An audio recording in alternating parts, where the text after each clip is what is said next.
This is Mitch, and welcome to the 1000houses.com real estate podcast, where we explore all the different ways to make money in this great economy and great nation, and even beyond. Because today we have Edna Keep, K-E-E-P. See that right behind her?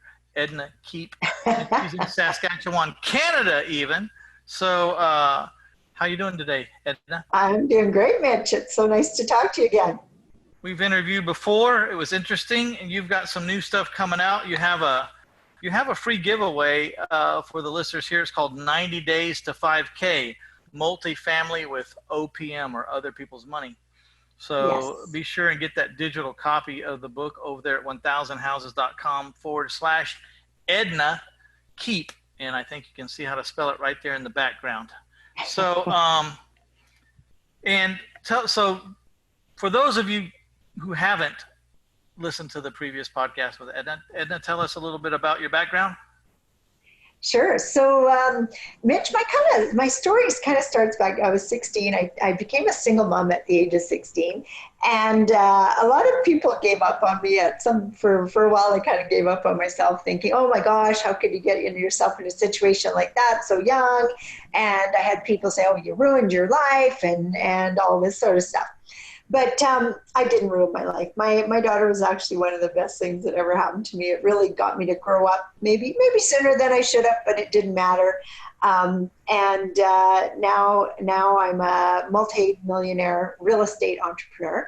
And so it's kind of a classic rags to riches story that I love to tell. You know, my first real job, I waitressed and stuff through high school, but my first real job, I was making $1,200 a month, and now I get $1,200 a month a tenant. So and we have over that, right?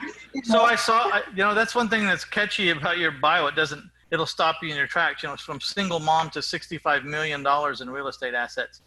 You know, not bad for someone who really screwed up their life, isn't it, Edna? Exactly. You know? I mean, I just finished interviewing a guy, Jan Stavisky, who says it's the sooner you fail big, the sooner you'll get on with it and figure out where you're supposed to be and hit it big, you know, like let's get it out of the way, you know, jump out there, try some things while you're single and broke or whatever, or, you know, and get it out of the way. Now, I'm not sure if he meant running out and getting pregnant at 16, but you know, when it happens, what are you going to do about it? Right. So you got to take whatever the cards that are dealt and, you know, make it into a real game and win. So, yeah. So what are we talking about today? So you have a course. It's Master Your Money Mindset. And tell us a little bit about what someone can expect to learn or get out of this mentorship. Sure. Well, you know, Mitch, over the years, I've been mentoring a lot of students to buy multifamily with other people's money. That's the title of my other course, 90 Days to 5K, all about building up a passive income stream through multifamily investing. And I found that I focus a lot on mindset because I believe that 95% of my success has been mindset and constantly personal development, growing myself over the last number of years, just getting better at what I do all the time and really wrapping your head around success, because there's a lot of stuff, there's a lot of downsides to success that people don't tell you. There's a lot of stresses that come with it. You know, managing money is as stressful as not having money in some instances. I still prefer it, but you know what I mean.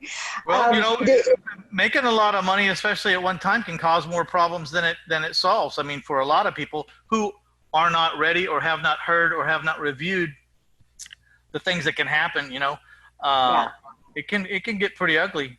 And it also can get really ugly if you make a lot of money and then you get acclimated to having a lot of money for a year or two, and then you lose it. That can cause really big swings. Challenges it, you know. Well, and you know, I did really realize. I always say, new level, new devil. You know, every time you want to go to a new level in your business, you're going to have challenges. And so you've got to have the mindset to be able to navigate those challenges. So I focused a lot in the years about teaching people about mindset, and primarily with my own students, just the students that were already in the 90-day to 5K program. And the ones that really wrap their head around the mindset portion are the ones that are so super successful. So in talking to different people, I actually was requested, well, why don't you make that available to people outside of your students? So that's why I decided to launch this course all about mastering your money mindset, because, you know, it's really geared towards money, because I think money makes the world go round. You've got to have money to be successful, live a good life. You just have to. That's the way the world is built.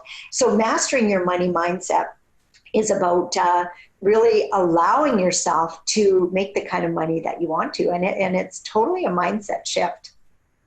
Well, you know, in my first book, I talked about that it takes money. You know, I said, you know, we really have to buy our freedom. And what we buy it with today is we buy it with money. I mean, if we could buy our freedom with jelly beans, then there'd be a whole bunch of books about how you collect jelly beans. And if the red ones were more valuable than the yellow ones, then we'd be talking about how to hone in on the red ones, and we'd be all collecting jelly beans. But unfortunately, or what doesn't really matter, it's not fortunate or unfortunate, we have to earn our way out of certain servitudes. You know what I mean? Like serving. You know, we always have to answer to someone. There's never any real scot-free thing. You answer to the IRS. You answer to laws, regulations. We're always going to answer. The question is, how can we dumb it down to where there's just the most minimal amount of people we have to answer to, you know, out of the whole pile. Yes. The other thing is money mastery or studying the money mindset. I get a lot of people, and I'm sure you have to, like, twofold. One is, I don't have any money. How do you guys make that kind of money? I mean, that's just unfathomable to me. You know, you're making $20,000 a month, or $100,000 a month, or $300,000 a month. You know, just coming in like clockwork, or $1 million a month, and you know, there's always another level to go to. Always right? Another level. Yes. No matter what level you're at, there's some jerk down the street dragging in twice as much. You know. There's always a faster gun, you know, in the West.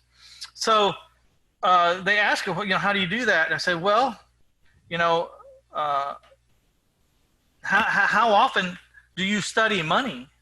I mean, how many hours have you spent studying it? What books have you read about how to make money, or about people who made money, with the idea of starting to take notes on how do you get money to come to your door? How many hours are you spending a week studying that topic? And of course, it's always no. I'm watching Modern Family for 3 hours in a row at the end of the day, instead of, you know.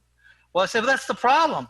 Yes. I mean, how can you expect to do anything if you don't study it? I mean, if you wanted to fly an airplane, you think you just get in the airplane? No. And you know what? That brings me back to something that somebody said to me when I was very young, Mitch, and I was, you know, earning that $1,200 a month. I had a big credit card bill that was like $2,000, and I just could never get that bill down, right? And people would say to me, and family members, of course, that let me, Edna, you've got to learn to live within your means.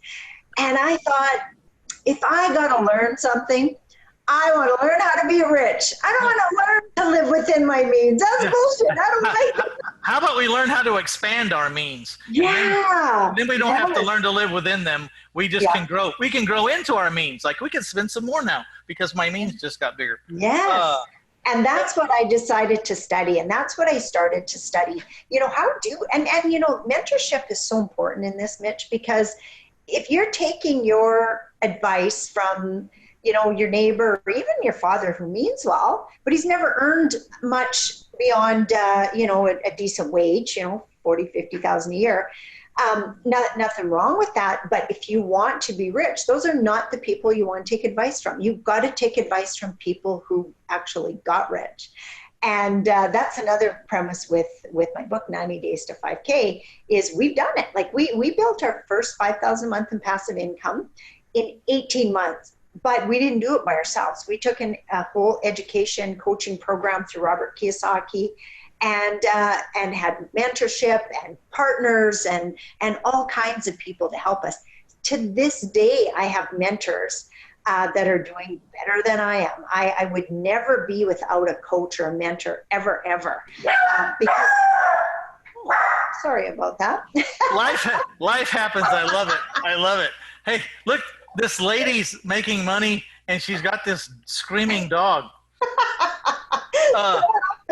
Well, we live out on an acreage, so whenever the dog barks, I look out my window because I think somebody's got to be here, because she usually doesn't bark very much. But well, hey, a very inexpensive alarm system that travels. It is. And you know what, Mitch? That's our only alarm system too. We don't have, and I've never had in my life an alarm system. Our house is classic, you know, doors open.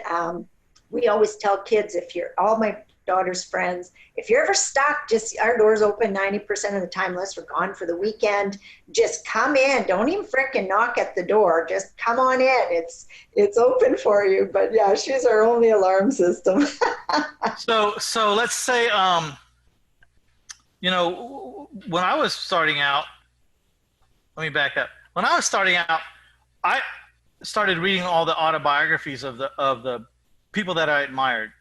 But then it started to gravitate towards the financially free, less famous people, or people I didn't even know, but they had a great story of how they made a lot of money or became very successful. And I just started randomly reading their books. I didn't even know who they were, you know.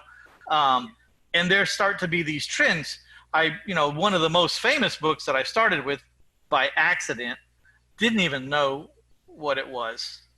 Just it sounded interesting. Think and Grow Rich. I picked it up randomly by accident. Didn't know I was picking up one of the all-time classics.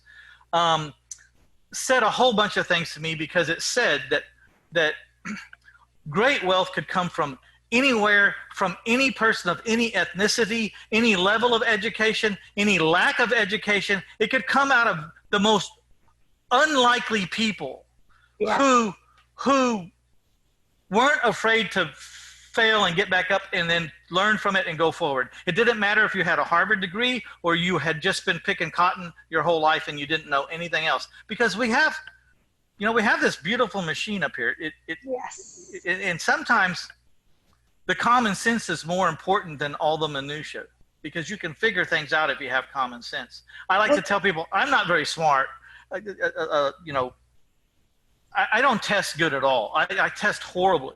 Yeah, me too. But I have a ton of common sense. Part of what makes me not test good is they can ask the question, and then there's choice A, B, C, or D. And how I mess up my testing is my common sense starts running. They didn't give me enough information. It could be A if, or it could be B if, or it could be all three if but you didn't tell me enough in this one line. So you need to explain a little bit more to me.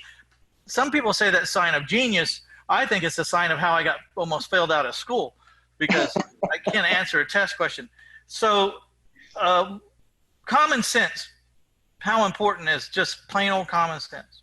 Totally agree with you there. Yeah, I was not an A student or anything either. I was so-called as a classic C student, you know, as good at what I liked, but wasn't interested, and therefore couldn't be good at what I didn't like. Just thought it was a huge waste of my time. And I know you have to learn some of that stuff just to kind of have an idea, but yeah, I still feel that way to this day. I know multimillionaires that don't read or write. They can't read or write. They don't know how. They never had time to stop and go back, and they never thought it was that important, because they had figured out how to navigate life without it. Yeah. And go back and learn and read and write when you're an older person is a much bigger deal. Time needs to be compressed because you don't have a lot of time, and then that part of your brain's not as open anymore, and all this other stuff. And they just never went back, and they don't need to. No, they hire people to do that for them, don't they, Mitch? They figured you out read that thing. I know how to read and I won't read. Someone goes, here's the contract for this. I said, someone read it over and tell me what it says. That's what I do too. You know, every once in a while, a student will send me this long contract and they'll go, hey, what do you think of this? And I'll send it back and I go, yeah, I'm not your person to be reading a 40-page contract. I hire people for that. So I don't even do it for myself. Why would I do it for you? Go hire your own lawyer. So let's get down to one of the greatest misnomers of success in the whole wide world. And I think some people conveniently say it because they're lazy and they just want to escape. They want the out. They want the out. It takes money to make money and I don't have any money. Bullshit. Bullshit. If it took money to make money, none of us, you, me, or anybody I know in this business would be in business right now. We all started out so broke we couldn't rub two nickels together. So let's get that crap out of the way right now. If you think you need money to make money and you're going to stick with that, then just turn us off right now because it ain't going to work. You know, what happens when you don't have money is you have to find out what asset you have and you have to leverage that asset to become part of the deal. It's like in my business, you know, finding houses at discount prices, you know, well, you need money to do that business. Well, somebody needs money to do that business, but I don't necessarily need to have it. My job was to go get the $200,000 house under contract for $100,000, and then I had an asset, and I leveraged that asset. Hey, who wants to split $100,000 with me? Okay, yes. I have the deal. You need to bring the money. Now you go around splitting deals for a while, right? Because 50% of something is way better than 100% of nothing. Yeah. And so you give up part of your ingenuity or whatever your idea is to the person who has the money, or the other side of the equation has the things that you don't have. Yeah. You know?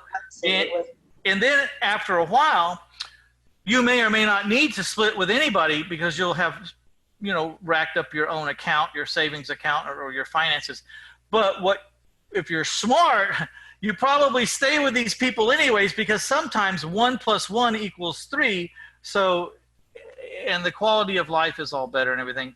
Do you have a lot of partners? We have a fair amount of partners, yes. Our ultimate goal right now is to move on and actually stop dealing with certain partners because they're not growing in the same sense that we are. They're kind of stuck and they're looking at everything that can go wrong instead of everything that can go right. So we're changing out partners. But you know, Mitch, I've got a lot of really good partners in my life where, you know, they have an expansion way of thinking. Those are the ones that I want to keep, and those are the ones that I want to learn from and be around, because they open my mind to possibilities every day that even I don't think of, you know, and I think I've got a pretty expanded mind. Yeah, so I have a lot of partners, and my partnerships have lasted for decades, you know, most of them. If they didn't last, it's just because whatever the business was, it ran its course and it was done. But when I have good partners, I stay with them. My hard money loan business partner, which I'm in the hard money loan office right now because I was running and I had to find a place to land to do this podcast. You know, I've been with him since 2003, 17 years. Yeah. Why am I partnered with him? Well, I had too much private money. I couldn't spend it all because I have this firm belief that just because you have access to a lot of good, reasonable money doesn't mean you run out and start buying a bunch of crappy ass deals. I totally agree. You got to keep your underwriting bar. My underwriting bar has been the same for 24 years. You know, if I can't buy it at 65% or less, probably not going to do it. Yeah. But this guy, 15 years as a managing partner of Coopers and Lybrand, which is now like a Price Waterhouse Coopers, as a managing partner in Austin, Texas. This guy has the degree, all the accolades, you know, the monikers behind his name. He's taken, very sophisticated man. He is a CPA, still is a CPA, with one of the top, you know, big 5, I guess, or big 3. And that's who I team up with for that business, because I don't read the fine print. This guy reads the fine print. And not only that, he eats it for lunch. That's what he likes to do, right? So we had this problem. I had too much money that I couldn't get out, and people were starting to leave me because I couldn't get their money out. And this guy was a real detail-oriented, money-savvy guy and understands ROI and risk very well. Yeah. And so we teamed up, and for 17 years, we've been at loans2go.net, loans the number 2go.net, and we loan hard money to our competition out here in San Antonio who found deals before we got to them. Okay. Yeah. Good. And right now it's not like a big time business, but it runs out of the exhaust of everything else that I do. So there's 12 million out on the streets right now at 18% interest, 17.999 to be exact, because over 18% would be usurious in our state. Short-term loans for people with great deals that are going to be in and out pretty quick. Yeah. So tell me about how I run across these partners generally is I do one little side deal with them, or we do one little one-off deal that's open and closed. And then if it works good, we do another one, right? And then we start to get to know each other. And hopefully during some of this, there's some stressful times or things that don't work out, because everyone's a great partner when everything's peachy keen. Isn't that the truth? That is so true, Mitch. You find out who your partners are when the recession hits in 2008 and you're holding the bag on $500,000 worth of raw property that's not going to move for the next 4 years. Yes. That's when you find out who your partners are. Yeah. Yeah. And the people that can stomach the business, because not everybody can stomach the business, can they? No. I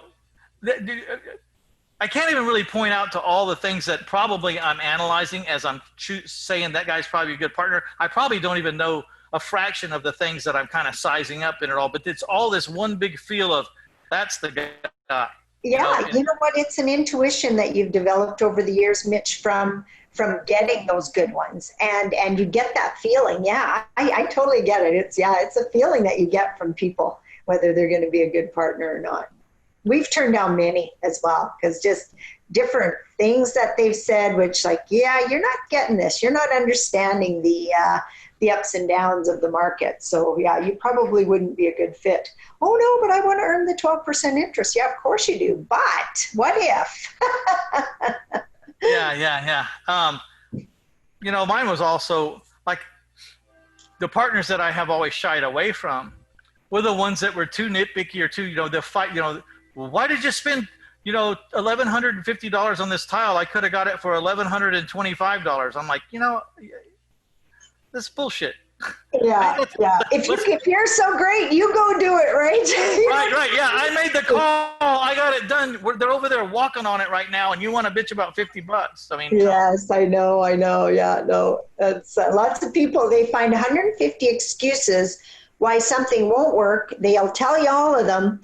They know more than us. Of course, they're way smarter. They know everything that could go wrong. They know the price of everything inside and out, but they don't know how to get the deal done.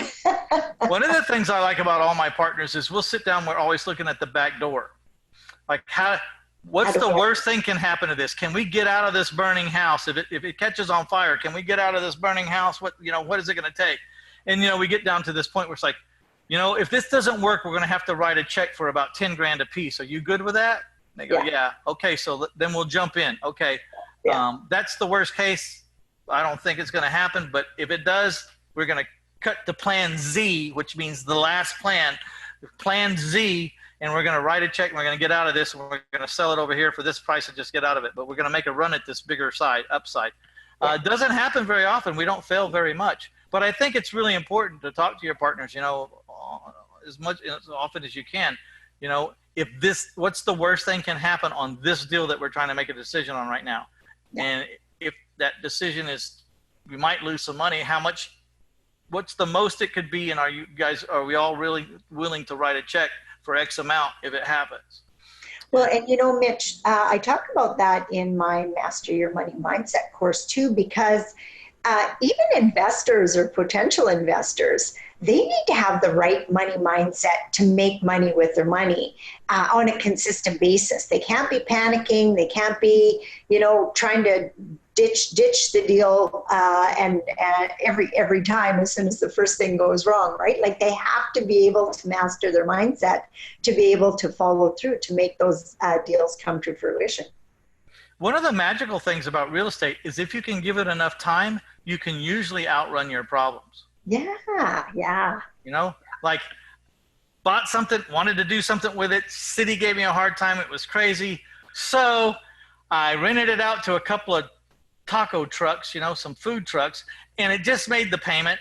And we held on to it for 7 years.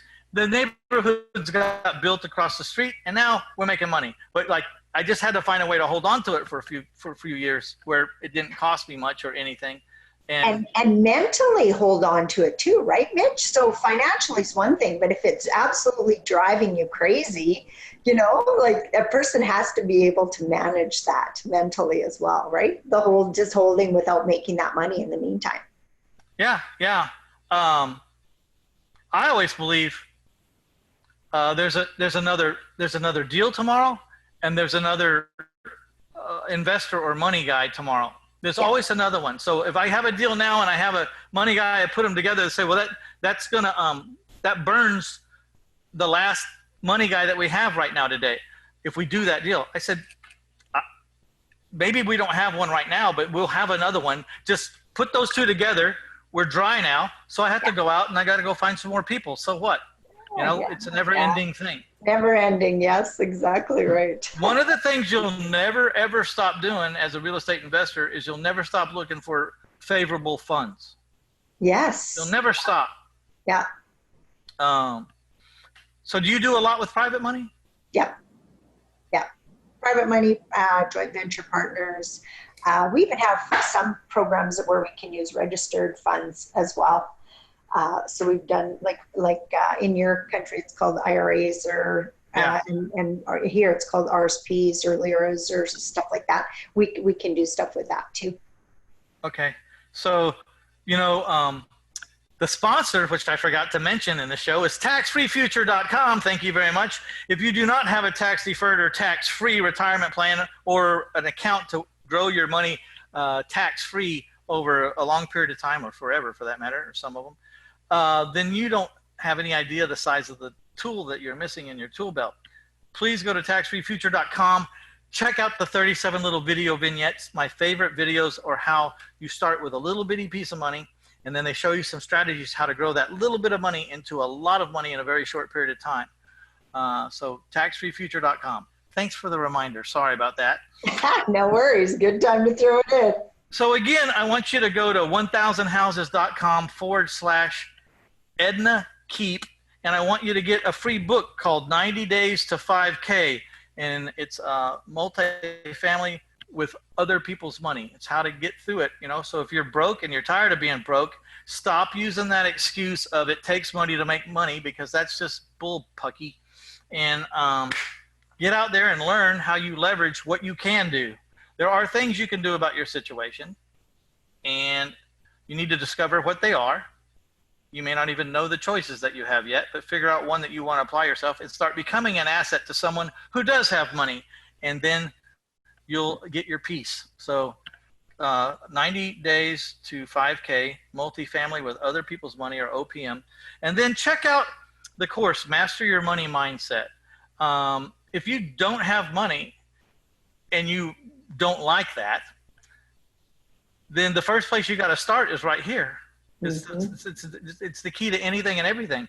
You are obviously not thinking about or how you should be thinking so that you can get to this place that you're being deprived of. This thing we call our brain between our two ears will take us anywhere we program it to take us. The question is, you need to learn how to learn. The deal is you need to learn how to program it, right? Well, yeah, they give us a driver's test so that we learn how to drive. And that comes to my mind right now because I got to take my 16-year-old out for practice this afternoon. But nobody gives you any roadmap to how to manage your mind, or how to manage your money mindset. And that's, I think, is one of the key things that people miss. You got to study it at least as much as it takes you to study a driver's license to get your driver's. And then pretty soon, first it's conscious, you don't know how to hit the brake or the gas or turn and signal and all that kind of stuff. And then pretty soon you're driving for hours on end and you don't even give it a thought.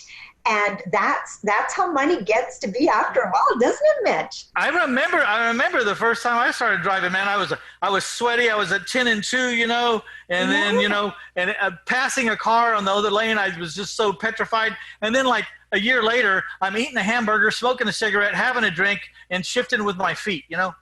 Yeah, exactly. And it gets I'm just kidding, Edna. yeah, but it gets to be to a subconscious level. Like eventually you get to be consciously competent without having to think about it. And that's what I think, when you really master your money mindset, that's the place you can be. So at first, yeah, you're like that driver going, oh, what do I do? What do I do? Who do I, you know, tell me what to do, mom, you know? And then pretty soon it's like, you go past somebody, pull in, and you're talking, listening to music, dancing.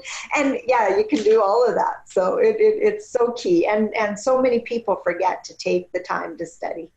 So what qualifies Edna Keep to teach you about mindset? She's was a young girl at 16 when she got pregnant and had a baby girl, and had everyone in the world telling her she'd ruined her life. But that's a lot of negativity heaping down on top of her, and she did not accept that. So today she has $65 million worth of real estate assets, very successful, and way exceeded what those naysayers said was possible for her. And I think that is a good person to listen to when they're talking to you about mindset. Wouldn't you agree? Well, thank you so much, Mitch. Yes, I totally agree. I still study mindset myself all the time. I'm learning from other people.